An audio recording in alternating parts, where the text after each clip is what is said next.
تباہی گناہ کی وجہ سے ہے، ساری بربادی گناہ کی وجہ سے ہے۔ اور یہ مت سمجھنا کہ اللہ ہم سے غافل ہے، اللہ معاذ اللہ نعمت دے کر ہمیں بھول گیا ہے۔ فرماتا ہے نہیں نہیں، ان اللہ کان علیکم رقیبا، اللہ تم پر کڑی اور سخت نگرانی فرما رہا ہے۔ میرے آقا علیہ السلام کے پیارے دیوانوں، یہ صحابہ رات رات بھر کیوں روتے تھے؟ یہ صحابہ رات رات بھر کیوں بھی لگتے تھے؟ آپ کو پتا ہے آج ہم بے باک ہو گئے، گناہ کر کے نہیں روتے، گناہ کر کے اللہ سے نہیں ڈرتے، جرائم کر کے اللہ سے نہیں ڈرتے۔ یہ صحابہ جن کو رسول اللہ نے جنت کی بشارت دی، آپ کو میں بتاؤں ان کی زندگیاں کیا تھی کہ معاذ اللہ کیا آپ یہ نتیجہ نکالیں گے کہ حضور نے جنت کی بشارت دی پھر بھی وہ روتے تھے؟ کیوں روتے تھے؟ کیا ان کو حضور کی بشارت پہ یقین نہیں تھا؟ معاذ اللہ، واللہ تاللہ باللہ، وہ اپنی ماں کی اولاد ہونے پر جتنا یقین رکھتے تھے اس سے زیادہ رسول اللہ کی زبان پہ ان کو یقین تھا۔ وجہ کیا تھی؟ وجہ یہ تھی کہ وہ جانتے تھے تمہارے منہ سے جو نکلی وہ بات ہو کے رہی۔ آپ نے قطرے کو دریا کہہ دیا تو ہو گیا، معجزہ میرے نبی کا کہہ دیا تو ہو گیا، حضور نے جو کہا وہ ہوا۔ لیکن ہم گناہ کر کے بھی بے باک ہیں، وہ نیکیاں کر کے بھی اللہ سے ڈرتے تھے، جن کے لیے قرآن کہہ رہا ہے رضی اللہ عنہم ورضوا عنہ، وہ اللہ سے ڈرتے ہیں۔ جن کے لیے قرآن کہہ رہا ہے وَكُلًّا وَعَدَ اللَّهُ الْحُسْنَى، وہ اللہ سے ڈرتے ہیں۔ جن کے لیے قرآن کہہ رہا ہے کہ یہ جنت میں جائیں گے، وہ اللہ سے ڈرتے ہیں۔ کیوں ڈرتے ہیں؟ کیونکہ ان کو پتا تھا کہ اللہ رحمان ہے تو وہ غیور بھی ہے، وہ غیرت والا بھی ہے، چھوٹی سی چیز پر وہ معصوموں کو جنت سے باہر کر دیتا ہے۔ ایک لغزش پیغمبرانہ پر یہ اس کی پکڑ ہے۔ اگرچہ ہم یہ نہیں کہتے انبیاء کے لیے کہ اللہ نے ان کی پکڑ کیا، ہم تو یہ کہتے ہیں کہ پیار والوں کے ساتھ یہی سلوک کیا جاتا ہے جو کیا گیا۔ لیکن آپ سمجھ تو سکتے ہیں نا اشاروں کو، انبیاء کے محبوبوں کے ساتھ جو کیا گیا وہ اس سے ہمیں آگاہ کرنے کے لیے ایک لغزش پیغمبرانہ پر معصوم کو جنت کے باہر کیا جا رہا ہے۔ اور 300 سال تک آدم روتے ہیں، 300 سال تک کوئی جواب ہی نہیں دیتا۔ کیا ہم اس سے ہوش میں نہیں آتے؟ یہاں تو جنت کنفرم کیے بیٹھے ہوئے ہیں، جنت کی ٹھیکیداری ہے۔ جس دن روح کا رشتہ جسم سے ٹوٹے گا اس دن ہاتھ ملنے کے سوا کچھ نہیں ہوگا، پچھتانے کے سوا کچھ نہیں ہوگا۔ لیکن اس وقت کا پچھتانا کام نہیں آئے گا۔ بیدار ہونا ہے تو آج ہو لو۔ انبیاء کے ان واقعات پہ غور تو کرو۔ حضرت یحییٰ ابن زکریا علیہ السلام اللہ کے خوف سے اتنا روئے کہ گوشت و داڑھوں کا جھڑ گیا، رونے سے گوشت جھڑ گیا۔ لوگوں کو کہانی لگتی اگر یہ بات حدیث میں نہیں آتی تو، لیکن حدیث ہے، اللہ کے رسول نے بتایا۔ یہ نبی لوگ کیوں رو رہے تھے؟ پتہ ہے کہ غیرت والا ہے، بہت یہ پیارے لوگ، معصوم لوگ۔ اور معصوم کے بارے میں پوچھو، وہاں تو گناہ قریب سے گزر کے بھی نہیں جا سکتا، لیکن گوشت جھڑ گیا۔ ماں نے جب حضرت یحییٰ کو اتنا روتے دیکھا تو کہنے لگی بیٹا تیری داڑھیں دکھتی ہے، مجھے تکلیف ہوتی ہے، رونا بند کر دے۔ توجہ کریں، نبی سے ماں کہہ رہی ہے، اور وہ ماں کتنی عظیم ہے، نبی کی بیوی بھی ہے، نبی کی ماں بھی، زکریا علیہ السلام کی بیوی۔ حضرت یحییٰ سے کہتی بیٹا رونا بند کر دے اللہ کے خوف سے، داڑھیں دکھتی ہے، مجھے تکلیف ہوتی ہے۔ حضرت یحییٰ کیا کہتے ہیں؟ میں گارنٹی دے دو اگر اللہ مجھے عذاب دے گا تو تم بچا لو گی۔ ایک گارنٹی دے دو ماں کہ اللہ مجھے عذاب دے گا تو تم بچا لو گی۔ وہ کوئی کھیت کھلیان کی ماں نہیں تھی، وہ نبی کی بیوی اور نبی کی ماں تھی، علم والی تھی۔ کہا نہیں، میں اس کی کوئی گارنٹی نہیں دے سکتی، اگر تیرا اللہ عذاب تجھے دینا چاہے تو میں تجھے کوئی مدد نہیں کر سکتی میرے بیٹے۔ تو کہا ماں جب میری مدد نہیں کر سکتی تو تمہیں مجھے روکنے کا بھی اب حق نہیں ہے کہ میں اللہ کے لیے مجھے رونے دے۔ اس وقت تک مجھے رونے دے جب تک مجھے یہ یقین نہ ہو جائے کہ اس نے مجھے امان عطا کر دی ہے۔ یہ ان محبوبوں کا حال ہے، اور ہمارا حال عورتوں پر پاپ کی نظر ڈالیں، جنت ہماری ایسی کنفرم ہے کہ ہاتھ سے جاتی ہی نہیں۔ نشہ کریں پھر بھی ہاتھ سے جنت نہیں جاتی، یہ آپ کے اسٹیجوں کے خطیبوں کی اور ناظموں کی خود ساختہ جنت تو ہو سکتی ہے، یہ اللہ کی جنت نہیں ہے، بڑی معذرت کے ساتھ، ہاں یہ اللہ کی جنت نہیں ہے۔ چھندواڑہ اور اس گرد سے آنے والوں، اللہ نے زندگی پہلی اور آخری مرتبہ دی ہے، اگر اللہ کو راضی کر سکتے ہو تو کر لو، ورنہ پچھتانے کے لیے تیار ہو جاؤ، ورنہ اپنے آپ کو جہنم کے لیے تیار کر لو۔ حیرت ہے، حیرت ہے، کائنات میں ایک عورت، ایک خاتون ایسی ہے، ایک خاتون ایسی ہے کہ یہ فضیلت کسی خاتون کو نصیب نہیں کہ اس کے بستر پہ قرآن نازل ہوا۔ کوئی کائنات میں ایسی عورت نہیں کہ جس کے بستر پہ قرآن نازل ہو، بلکہ میں تو کہوں کہ وہ بستر تو رشک طور ہے، کہ طور پر موسیٰ آتے ہیں اور توریت آتی ہے، لیکن بستر عائشہ کی شان کیا ہے؟ وہاں جان موسیٰ آتے ہیں اور قرآن نازل ہوتا ہے۔ جس کے بستر پہ قرآن نازل ہو، توجہ کرنا، اگر میری بہنیں بھی موجود ہیں تو یہ 10 بیبیوں کی کہانیاں پڑھ کے جنت میں جانے کے تصور میں ہے، انہوں نے نماز پڑھنی نہیں، روزہ رکھنا نہیں، 10 بیبیوں کی کہانیاں انہیں جنت میں لے جائے گی۔ بڑی معذرت کے ساتھ، میں اپنی سنیت کے لیے کوئی قسم تو نہیں کھا سکتا، لیکن آپ مجھے جانتے ہیں کہ میں سنی ہوں، میں کوئی خلاف سنیت بات نہیں کر رہا ہوں، لیکن اچھی طرح یاد رکھنا، قرآن و سنت چھوڑ کے 10 بیبیوں کی کہانیاں تمہیں جنت میں لے جائے گی، اتنا معیار گر گیا۔ میں تو لوگوں کو یہی کہتے پھر رہا ہوں، لوگ ناراض بھی ہو رہے ہیں مجھ سے، لیکن کوئی بات نہیں، جب تک جیوں گا کہوں گا، آپ کو راضی نہیں کر سکتا، اللہ کرے میرا رب مجھ سے راضی ہو۔ ہم قادری بنے، ہم چشتی بنے، نقشبندی بنے، سہروردی بنے، مداری بنے، اشرفی بنے، وارسی بنے، رضوی بنے، سب بنے، میں کہتا ہوں سب بننے والوں کیا ہم مسلمان بھی بنے کیا؟ آپ مجھے بتائیں، آپ مجھ سے بتاؤ نا، ہمیں سلسلے کی ٹوپی کی جتنی قدر ہے، کیا اتنی قدر ہمیں داڑھی کی بھی ہے؟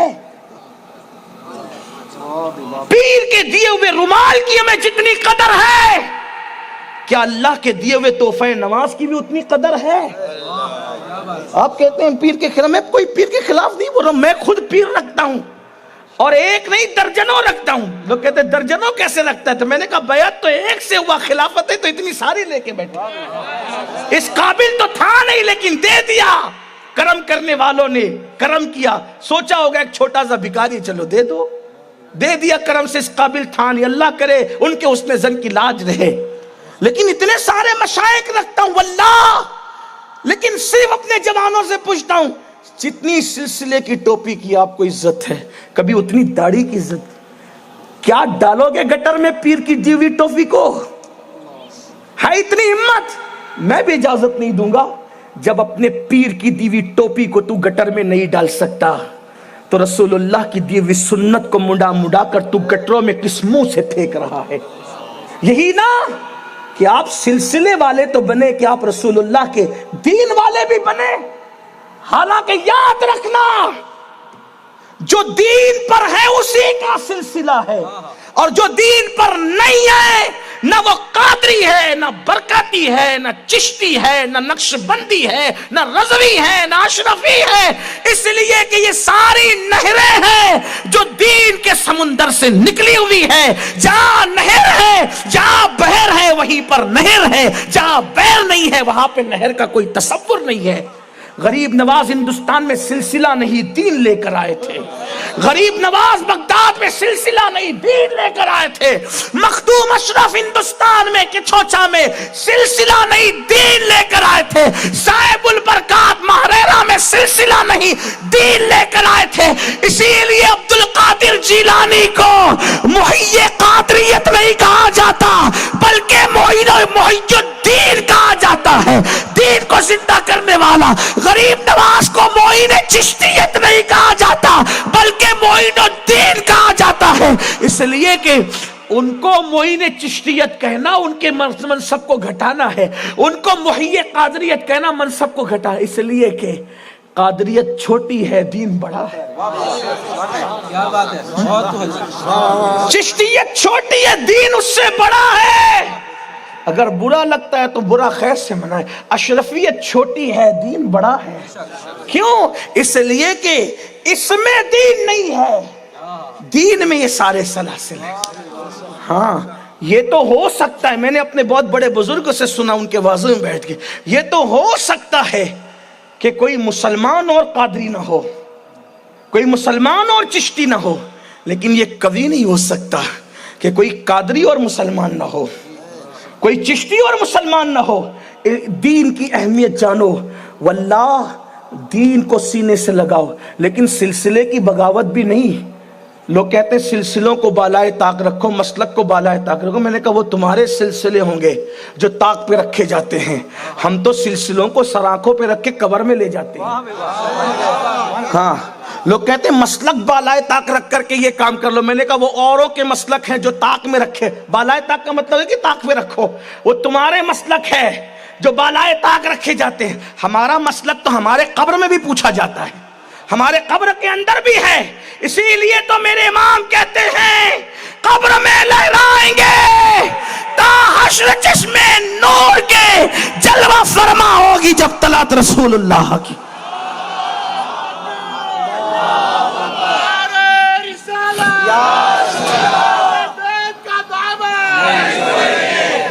تو آپ سے میرے جوانوں، حالانکہ میرے پاس مختصر وقت شاید ہو چکا، 1 گھنٹے کا ٹائم میرے پاس ہے، اور مجھے شاید وقت ہونے پر بات ختم کرنی ہوگی، اور وہ ہو بھی گیا، میں ختم کروں بات کو، لیکن اتنا ضرور کہتا ہوں، جب اپنے پیر کی دی ہوئی ٹوپی کو تو گٹر میں نہیں ڈال سکتا میرے جوان، تو نبی کی دی ہوئی یہ سنت جسے داڑھی کہتے ہیں تو گٹر میں کیسے پھینک رہا ہے؟ جب تو اپنے پیر کا دیا ہوا رومال والا تحفہ اس کو پیروں کے نیچے نہیں رون سکتا، تو اللہ کا دیا ہوا وہ تحفہ جو شب معراج اللہ نے اپنے محبوب کے ہاتھوں سے دیا، محبوب لے جاؤ اپنی امت کو میری طرف سے دینا، کیا اس تحفہ نماز کی تیرے پاس قدر ہے؟ اس تحفہ نماز کی تیرے پاس کوئی عزت ہے؟ افسوس، تو نے تو کرکٹ کے لیے وقت نکالا، تو نے تو کھیل کود کے لیے وقت نکالا، تو نے تو دنیا کے لیے وقت نکالا، اللہ کی عبادت کے لیے، خدا کے تحفے کے لیے وقت نہیں نکالا۔ یاد رکھنا میرے بھائی، تو میں عرض یہ کر رہا تھا، ام المومنین جن کے بستر پہ قرآن نازل ہوتا ہے، ان کے بارے میں حدیث میں آیا ہے اللہ کے خوف سے اتنا روتی تھی کہ ان کا دوپٹہ بھیگ جاتا تھا، اگر نچوڑے تو اس سے آنسو ٹپکتے تھے۔ نبی کی بیوی کیوں روتی تھی؟ کیوں روتی تھی؟ کیونکہ لوط کی بیوی کا انجام سامنے تھا، حالانکہ کجا لوط علیہ السلام کی بیوی اور کجا مصطفیٰ جان رحمت کی وہ زوجہ۔ ہاں، جیسے میرے نبی کی طرح کوئی نبی نہیں ہے، ویسے میرے نبی کی بیویوں کی طرح کسی نبی کی بیوی نہیں ہے، میرے نبی کی اولاد کی طرح کسی کی اولاد نہیں ہے، میرے نبی کے اصحاب کی طرح کسی کے اصحاب نہیں ہے، یہ میرے نبی کی شان ہے۔ لیکن اللہ والوں کی شان دیکھو، وہ جانتے تھے۔ مجھے یہ بھی حیرت ہے جب میں کہتا ہوں کہ نبی کی بیوی جہنم میں جائے گی تو ہمارے گھر کی عورتوں کا کیا حال ہوگا جو نماز کے لیے ٹائم، تو لوگ کہتے ہیں نبی کی بیوی بھی جائے گی۔ میں نے کہا حدیث پڑھو، قرآن پڑھو، لوط علیہ السلام کی بیوی کو جہنم میں ڈالا جائے گا، نبی کا بیٹا جہنم میں جائے گا، نوح علیہ السلام کا بیٹا جہنم میں جائے گا، نبی کا سگا چچا جہنم میں جائے گا، ابراہیم خلیل اللہ کا سگا چچا جس کو آزر کہتے ہیں وہ بچو کی شکل میں جائے گا جہنم کے اندر۔ آپ سوچو، جب نبی کا سگا چچا آزر کی شکل، وہ بھی بچھو کی شکل میں، آزر بچھو کی شکل میں جہنم، نبی کا بیٹا، نبی کی بیوی، آپ اور ہم کون ہیں میرے بھائی؟ اتنی آپ نے جنت یقینی کر لی اپنی کہ کچھ بھی کرو جنت، کچھ بھی کرو، اس کی غیرت کا خیال کیوں نہیں کرتے؟ وہ مولائے کائنات میں کیا عرض کروں آپ کے سامنے، وہ علی جس کے 2 بیٹے جنتی جوانوں کے سردار ہیں، ہاں جنت میں جس کی حکومت چلتی ہے وہ علی کے بیٹے ہیں، اور علی وہ رسول اللہ نے فرمایا جب تک علی چٹھی نہیں دیں گے اس وقت تک کہ کوئی پلسرات سے گزر نہیں سکتا۔ رسول اللہ نے فرمایا مطلع القمرین اور تز کے مرتضوی کے اندر موجود ہے، آقا فرماتے جنت اور جہنم کو تقسیم کرنے والی ہستی کو علی ابن ابو طالب کہتے ہیں۔ وہ جنت و جہنم کا تقسیم کرنے والا ہے جس کو علی کہتے ہیں۔ آپ سوچو تو صحیح، 2 بیٹے جنتی جوانوں کے سردار، بیوی بنت پیمبر، اور وہ بھی کیسی بنت پیمبر، رسول اللہ کی 4 بیٹیاں ہیں، 4، لیکن چاروں میں جو عظمت اور بزرگی اللہ نے سیدہ، طیبہ، طاہرہ، عابدہ، زاہدہ، راکعہ، ساجدہ، دیا مخدومہ کائنات ملکہ فردوس بری سیدہ فاطمہ جس کو جنتی عورتوں کی سردار بنایا ہے، وہ علی کی بیوی ہے، علی کی بیوی۔ اور کون علی کی بیوی؟ فاطمہ، جس کے آنے پہ رسول اللہ اٹھ کر کے کھڑے ہو جائیں اور فرمائے فدا کی امی و ابی یا فاطمہ، فاطمہ تجھ پر میرے ماں باپ قربان ہو جائیں۔ کیسا کنبہ، بیٹے جنتی جوانوں کے سردار، بیوی جنتی عورتوں کی سردار، اور بھائی نبیوں کا سردار۔ ہاں، اس لیے کہ ہمیں رسول اللہ کا بھائی علی کو کہنے میں کوئی تردد نہیں ہے۔ ہاں، کیوں تردد نہیں ہے؟ اس لیے کہ رسول اللہ نے فرمایا انت اخی فی الدنیا والآخرہ، کہ تو میرا دنیا میں بھی بھائی ہے اور آخرت میں بھی بھائی ہے نا؟ حضور کسی کو غلام کہہ دے تو وہ بے فکر ہو جائے، توجہ کرنا، حضور کسی کو غلام کہہ دے۔ حضرت اجمل سلطان پوری رحمت اللہ علیہ کا یہ شعر مجھے بہت پسند ہے۔ اس عاشق رسول مرد قلندر نے کہا تھا جب سے ملا ہے دامن آل رسول کا، جب سے ملا ہے دامن آل رسول کا، بے فکر ہو گیا ہوں شفاعت کی فکر سے۔ تو آل رسول کا دامن مل جائے تو شفاعت کی فکر سے بے فکر ہو رہے ہیں اجمل۔ اللہ ان کی لاج رکھے، ان کی عظمت کی لاج رکھے، ان کی شاعری کی لاج، بڑا اچھا آدمی تھا۔ اس لیے تعریف کر رہا ہوں کہ حضور علیہ السلام فرماتے ہیں مرنے کے بعد اگر جس کی تعریف کی جائے تو اس تعریف پر بھی لوگ بخشے جاتے ہیں۔ میں سوچتا ہوں اس عاشق رسول کی تعریف کر دوں کہ دو جملے میرے لیے بھی مرنے کے بعد کوئی کہہ دے تو اپنے عمل کی وجہ سے تو شاید نہیں بخشا جاؤں گا، لیکن کسی کی تعریف اور گواہی کی وجہ سے بخشا جا سکتا ہوں۔ اللہ کرے میری قوم کچھ لوگ بھی کہہ دے تو بیڑا پار ہے۔ ہاں، بڑا اچھا آدمی اجمل سلطان، جو تغزل، جو تخیل اس دور میں اس شخص نے پیش کیا ہے، کیا بات کہی ہے۔ جب سے ملا ہے دامن آل رسول کا، بے فکر ہو گیا ہوں شفاعت کی فکر سے، تڑپا دیا کسی نے مدینے کے ذکر سے، تڑپا دیا کسی نے مدینے کے ذکر سے، آزاد ہو گیا ہوں دو عالم کی فکر سے، آزاد ہو گیا ہوں دو عالم کی فکر سے۔ اور کیا تخیل پیش کیا مسجد نبوی میں سجدہ کرنے کا، کہتے ہیں ملتی جو فرش مسجد نبوی تو چومتے۔ اہل عقل کہتے ہیں کہ نماز پڑھ رہا ہے، اور اہل عشق کہتے ہیں کہ سجدے کے بہانے مسجد نبوی کا فرش چوم رہا ہوں۔ کیسے چوم رہا ہوں؟ تو کہتے ہیں بڑے مزے میں کہتے ہیں ملتی جو فرش مسجد نبوی تو چومتے، کیسے؟ کیسے؟ نفلوں سے، سنتوں سے، فرائض سے، وتر سے۔ ملتی جو فرش مسجد نبوی چومتے، نفلوں سے، سنتوں سے، فرائض سے، وتر سے۔ مجھے بتاؤ سنیو، حضور جس کو غلام کہتے وہ بھی بے فکر ہو جائے قیامت کے لیے۔ حضور جس کو بھائی کہے انت اخی فی الدنیا والآخرہ، تو میرا دنیا میں بھی بھائی اور آخرت میں بھی بھائی ہے۔ ایسی ہستی خاتم الولایت، خاتم الولایت، چوتھے خلیفہ راشد، حسنین کے بابا ابو الحسنین، زوج بطول اخی رسول، فاتح خیبر، فاتح بدر و حنین، علی مرتضی۔ جب رات کا آخری حصہ آتا رات کا، تو علی اللہ کے خوف سے ایسے روتے جیسے کسی کو سانپ ڈس لے تو وہ کیسے تڑپ کے روتا ہے۔ علی مرتضی اپنی داڑھی کو پکڑ کر اللہ کے خوف سے ایسے روتے تھے۔ کہاں گئی وہ راتیں؟ کہاں گئی وہ راتیں؟ کہاں گئے وہ تصورات؟ 5 وقت کی نماز پڑھ کے جنت کے ٹکٹ، ارے جو 5 وقت کی پڑھ کے جنتی اپنے آپ کو سمجھ رہے وہ بھی دھوکے میں ہیں، وہ بھی دھوکے میں ہیں۔ حضرت اویس قرنی، کیا لوگ تھے۔ اویس قرنی کو سمجھتے ہو کون ہے اویس قرنی؟ امت محمدیہ کا وہ مرد قلندر جس کی نظیر نہیں ملتی سابقہ امتوں میں، اویس قرنی۔ ایسا عاشق اگر یوں کہوں نا کہ جس کے خون کے قطرے قطرے میں خدا نے عشق دیا تھا، وہ اویس۔ جس سے لوگوں نے عشق سیکھا وہ اویس، جس سے درد نے درد سیکھا وہ اویس، جس سے سوز نے سوز سیکھا وہ اویس، جس کا نام عاشقوں کی طبیعت میں حرارت پیدا کر دے وہ اویس، وہ اویس جو قیامت میں اٹھے گا تو 70,000 فرشتوں کے جھرمٹ میں اٹھے گا، وہ اویس جس کا ہم شکل، توجہ کرے، وہ اویس جس کا ہم شکل فرشتوں کو بنایا جائے گا، وہ اویس جس کے لیے میرے آقا نے اماں عائشہ سے کہا عائشہ ہو سکے تو ایسے ایسے ہولیے والا ایک بندہ مدینے آئے گا، تجھ سے ہو سکے تو تو اس سے دعا کروا لینا۔ وہ اویس جس کے پاس عمر ابن خطاب جیسے جلیل القدر، جس کا ذکر توریت اور انجیل میں، اس عمر ابن خطاب اور اس مولا علی کو کہا جاتا ہے کہ دونوں یہ جبہ اس کو دینا اور اس سے دعا کرانا میری امت کے لیے۔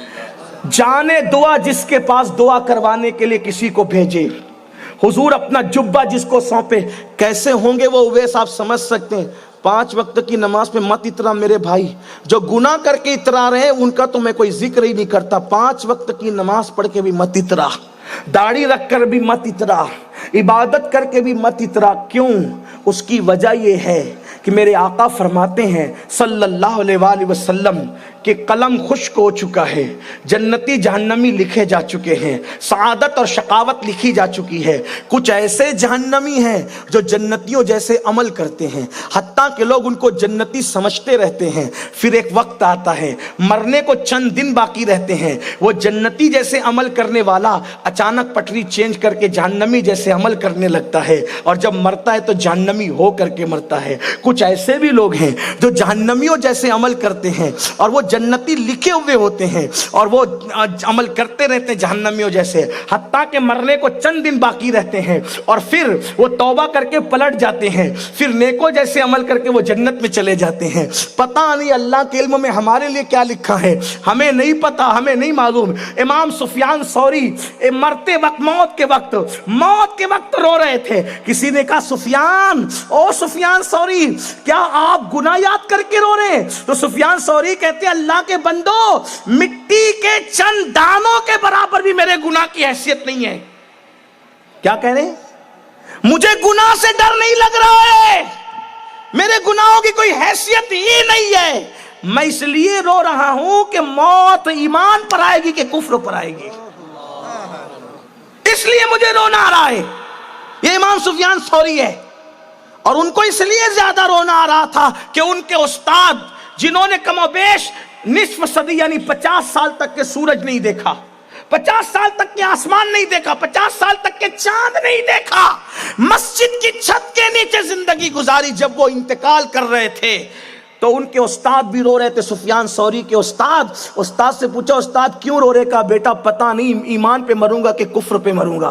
کہا آپ جیسا محدث، کہا بیٹا یہی تو اللہ کی شان ہے، وہ بے نیاز ہے، پتہ نہیں کس حالت میں۔ کہا مجھ پہ خوف ایسا طاری ہوا کہ میں نوجوان تھا، میری ہڈی اللہ کے خوف سے کڑ کڑ کرتے ہوئے ٹوٹ گئی، جس کی آواز لوگوں نے سنی۔ حضرت سفیان ثوری جوانی میں عصا لے کے چلتے تھے، ہڈی ٹوٹ گئی تھی، کوئی گارنٹی نہیں ہے میرے بھائی۔ اسی لیے تو میرے مرشد غوث پاک، کون غوث پاک؟ جس کی ٹھوکروں سے مردہ زندہ ہوئے، جو چلتے تھے تو کرامتوں کا ظہور ہوتا تھا۔ ابن تیمیہ جیسا آدمی بھی میرے غوث کی کرامت کا انکار نہ کر سکا۔ ابن تیمیہ بھی کہتا ہے عبد القادر جیلانی کی کرامتیں تواتر سے ثابت ہے۔